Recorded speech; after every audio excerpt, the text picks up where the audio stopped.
Hi, my name is Thomas Foster and that's another episode of a multi-part tutorial on Apple's Logic Pro X 10.5. In this episode, we'll talk about the audio effects. I show you how to use the compressor, how the EQ works, the delay, the ChromaVerb, that's the reverb of Logic Pro, and I'll give you a quick overview of all the other effects. So have fun! I created here this little sequence. And maybe you hear that this note is louder than the others. And that's because of the velocity. I set the velocity of all notes to 41 and this special note to 106. And that's what we mean when we talk about dynamic. This track has a lot of dynamic because the difference between the loud notes and the soft notes is very big. And we can see the result also here. I recorded it and you see how big the difference is between the soft notes in blue and the red note in the loud note, in red. So we have a high dynamic. And to change this, we have a compressor. So let's go to audio effects here and choose the compressor. If you don't see it here, it's here in dynamics. We go to compressor, stereo, and here we have the compressor. So how does a compressor work? The most important thing is the threshold. Everything that is louder than the threshold will be compressed. So I go to 0, I go up to 0 with this threshold, and we just look here now to the audio signal. And you see the loud note is over 12, minus 12. The rest is more at like something minus 18. So if I go to something like minus 18, we will compress the loudest note. And at the moment the compressor is working, it will show us here at this display. Here it shows how much it's changing at our signal. So let's go down, nothing is happening, and here we start. Now you see just the loud note is doing a little bit. I go down more, now everything is working, right? And you can hear it, it sounds different. Let's go up again. All right. And how strong I'm changing the signal, I can say here with the ratio. The higher the ratio is, desto more it's getting compressed. So 2:1 means that we are dividing the signal with 2. 3:1 means we're dividing the signal with 3, and so on and so on. Let's listen to this.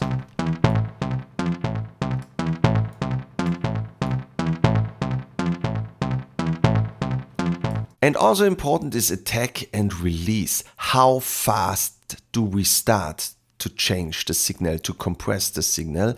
And how fast do we release when we go down under the threshold?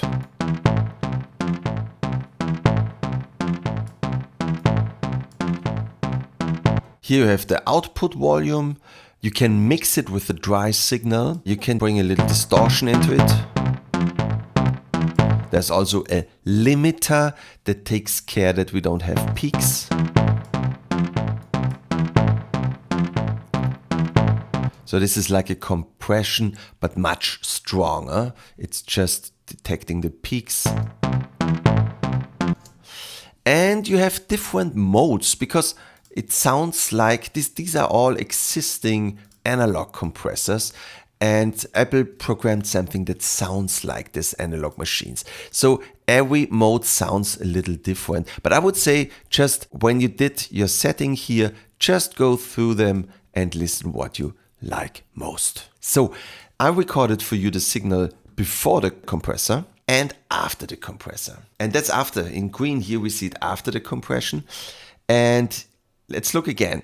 The difference between the soft notes and the loud notes. And after the compression, the difference is not so strong. It's much smaller. So here we have a lot of dynamic and here the dynamic is less.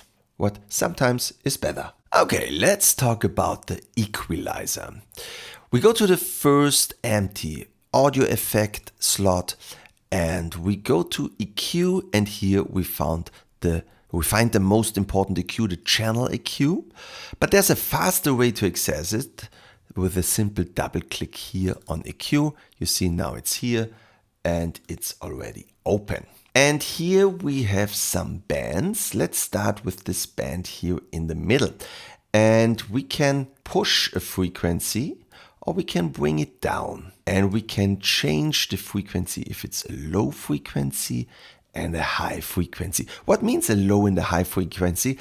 Human people can hear starting at 20 Hertz up to 20,000 kilohertz. So if a human is born, you hear from until 20,000. The older you get, the less high frequencies you hear. Let's say my mom maybe hears until 7, or sometimes I have the feeling just until 4. So if we come down to 4 kilohertz, 4,000 hertz means 4 kilohertz, then it starts that the people don't understand so good what you're saying and has to ask, what did you say? You know this. Yes, and we can push these frequencies, we can bring it down. But you see that if I go to 1 kilohertz now, for example, we do not just push 1 kilohertz, we also push a little bit at 2 kilohertz and also a little bit at 4 kilohertz. How much of the neighbor frequencies we push, or if we bring down, you can do with this number here, called Q. Now it's not so much. Yeah, now it's close to just 1 kilohertz, and now it's a lot. It's nearly everything.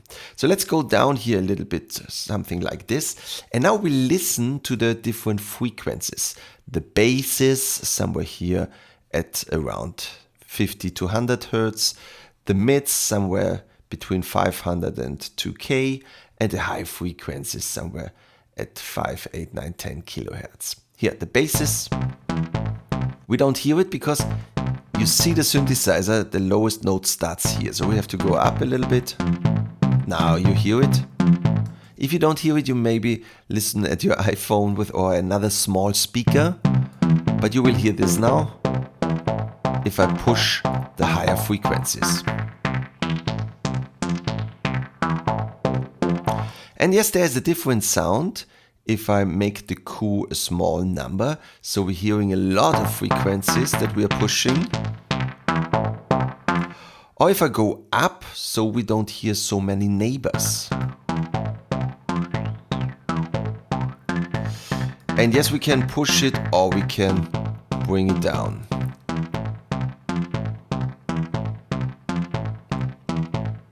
Yes, and you can push or bring down many frequencies, because here's the next band. Let's go up here. Let's make it smaller so we see it better. And here's a third one. We also make it smaller so we can hear it better.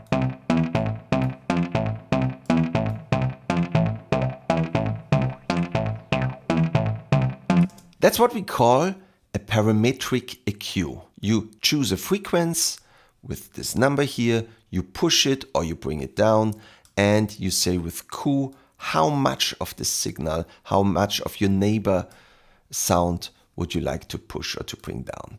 We can shut the EQ down with a click on the button here, because here it looks different. This is a parametric EQ, this is a shelf EQ. To be exactly, it's a high shelf EQ, because we can push all the high frequencies starting at this frequency. At this case, it's 7,000 kilohertz. Let's go down to see what's happening. All right, we push the high frequencies or we bring it down. Push or bring down. That's the easiest way to get more high frequencies, to use a shelf EQ like this one here. If we have a high shelf EQ, for sure we also have a low shelf EQ. Let's listen to this. A lot of basses, less basses. And we also can choose a frequency.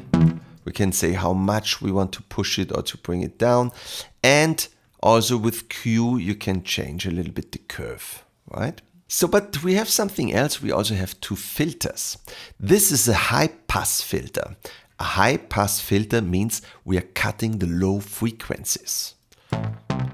let's go up with this. And we're losing the low frequencies, we're losing the basses. And that's exactly what is happening if you're in the club and you're at the end of a break and the frequency goes up and up and up and all the people are, wah, right? That's exactly what is happening when you are using a high-pass filter. And we also have a low-pass filter.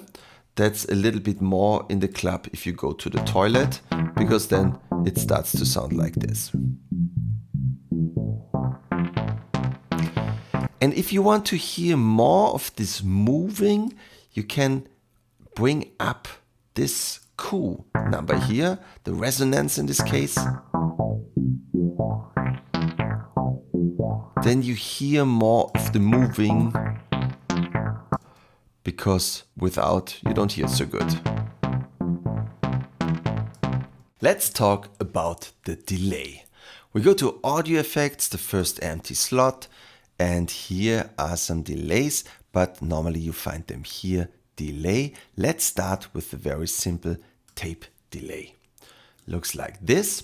Let's start by clicking on tempo sync. Okay, here we can set the delay in milliseconds. So 1000 milliseconds means 1 second. And without the effect, it sounds like this. With the effect, we hear the same sound 1 second later, because we hear a delay of 1 second, means 1000 milliseconds. Okay, let's make it faster. A half second means 500 milliseconds. Or even faster, a quarter second, 250. And very short. 10 milliseconds. This is 40 and this is 5. Now it's phasing. Yeah, very nice things that you can make with the delay. The most of the time I use the delay tempo synced. That means that you don't set the delay in milliseconds. You set it in, let's say, a quarter, means in notes. And let's put on the click. And now you hear that's exactly in time, it's a quarter. We can filter the delay a little bit, cut the low frequencies, cut the high frequencies, then the delay sounds thinner. What normally is good, that's what you want. Because it's natural that the delay does not have the same sound like the original. We can make it shorter, 8th note. We can make it a 16th note. Or even longer, a half note. And we can make it dotted. A 8th note dotted means 3/16. And I do this very often because I like the sounds of a 8 dotted. Not the sound, the groove, the feeling. We come back to this in a second. Very important is also the feedback. How often, how many repeatings do I hear? Because the feedback is the volume that at the end of the delay sends it back to the beginning. And the more feedback you give, the more repeatings you will hear.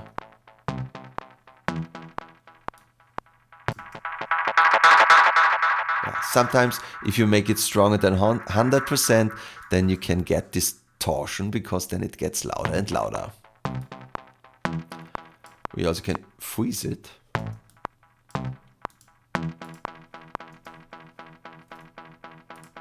Sometimes also this is nice.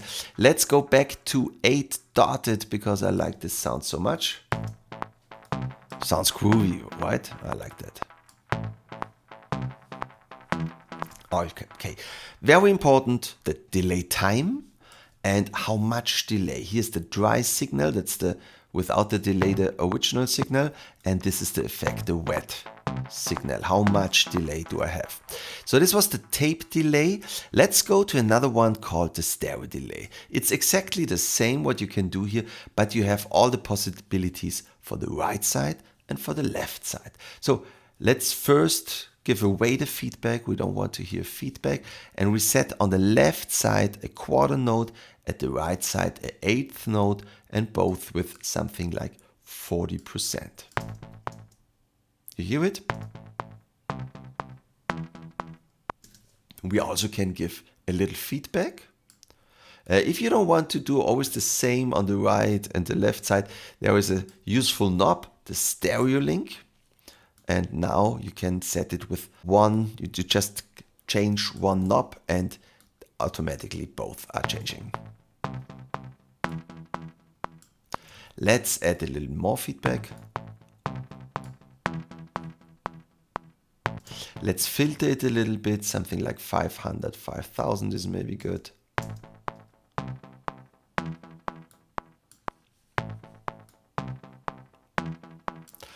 Let's make the quarter to 8 dotted. So now we have to click again the stereo link, because otherwise we are changing both at the same time. That's what I want, at 8 dotted and 8.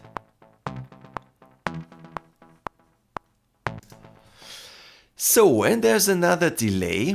This one is crazy. It's called the Delay Designer. We could talk now 20 minutes just about the Delay Designer, because it's very complex. You have a lot of possibilities. You can set a lot of delays, and every delay you can transpose. You can set level and panning, cutoff and resonance. So it's very complex, but it's very easy to use if you use the presets. And that's the first thing you should do. Just load some presets and see what is happening and try to change something. Here, let's go to transpose and make this here higher. Easy to understand what is happening. Let's change the level. Here we make this less and this more. Okay, let's choose another preset.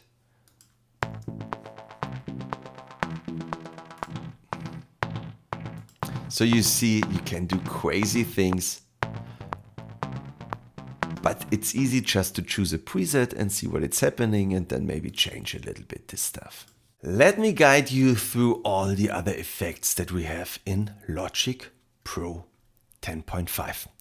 We start with amp and pedals. You know, if a guitar player is on the stage, he has this kind of pedal boards that he's touching with his foot. And they can, for example, be like this. So we can add them here to our pedal to make effects especially for guitar, but you also can use them on a guitar. The same with the amp designer. It's like the amp of a guitar player, but yes, try to use them on synthesizers or vocals to make nice effects. And don't forget that it's always nice to try some of the presets.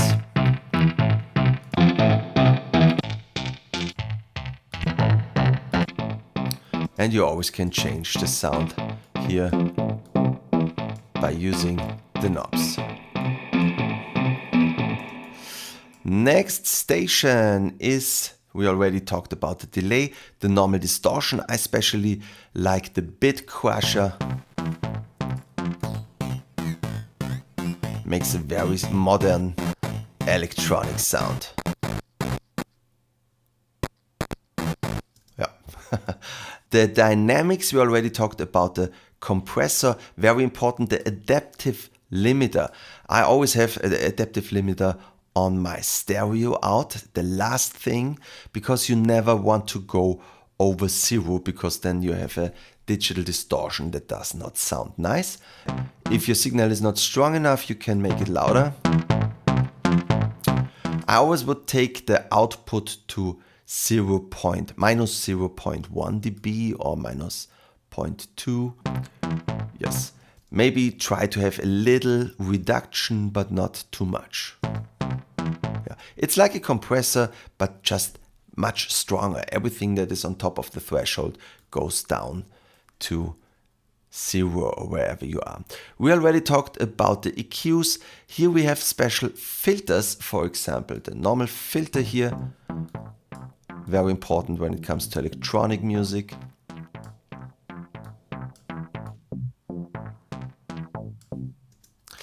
We have imaging. This is everything about stereo. Very important, the direction mixer. So you can make a stereo signal. What is a stereo signal? Something that where left is different than right. You can make it mono or just a little bit mono. One is no changes. It's like there is no effect. And you can make it brighter. But be careful, the more you make it brighter, it's less mono compatible, what is not so good. So be careful with making more than one. A little bit is okay sometimes, don't make too much. Metering, here you have all the things where you can see what is happening. The level meter is very useful. We have a tuner if you want to tune your guitar, that's very interesting. And a lot of more of meter stuff. Modulation, most of them are effects that are playing with the delay, with very short delay times. So you can make effects like the chorus, like the Flanger. I like the microphaser.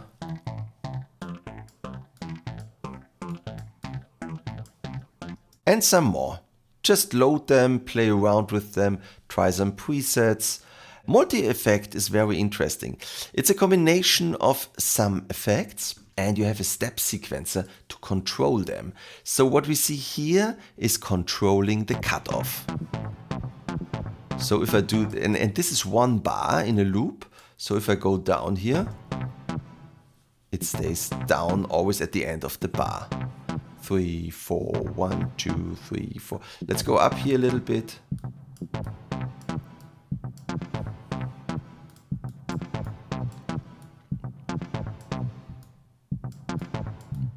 Yeah, and you can basically control everything with the step sequencer to make really funny stuff. Let's listen to some presets.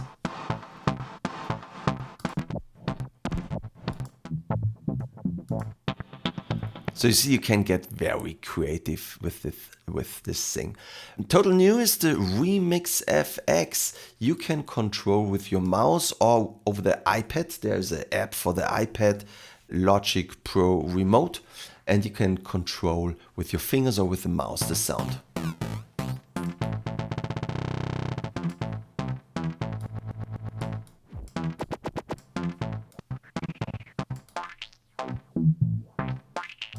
What else do we have? We have the pitch. Let's take the pitch correction. This is like maybe you heard about the auto tuner. It's very similar to the auto tuner, so you can correct the intonation of your singer. Maybe we come to this in a later tutorial. We already talked about the reverb.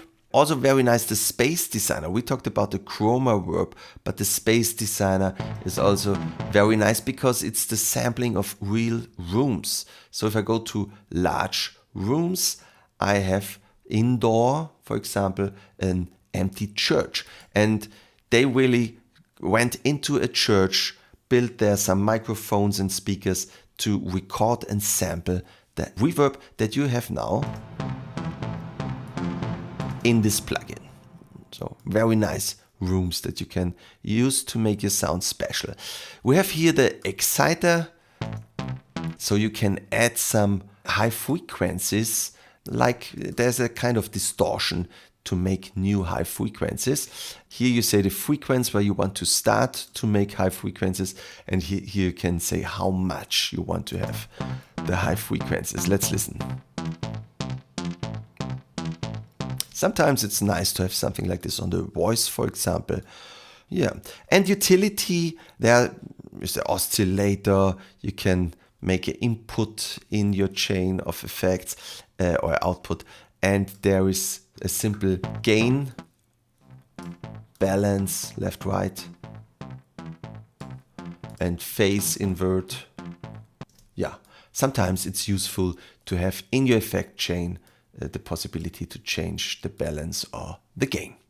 My name is Thomas Foster and this is my YouTube or Facebook channel Thomas Foster Music Production, which is all about music production. Here you will find tutorials on the most important DAWs or music programs, the most important plugins, and I'll show you how to produce the current sound of the charts and the clubs. If you have any questions about this video or more generally about music production, just write me in the comments. I'll answer all your questions. Of course, I'm also happy about a simple feedback or suggestion for another video. Do not forget to subscribe to my channel to not miss any of my videos. At this point, I say thank you for being there. Always stay creative. Cheers!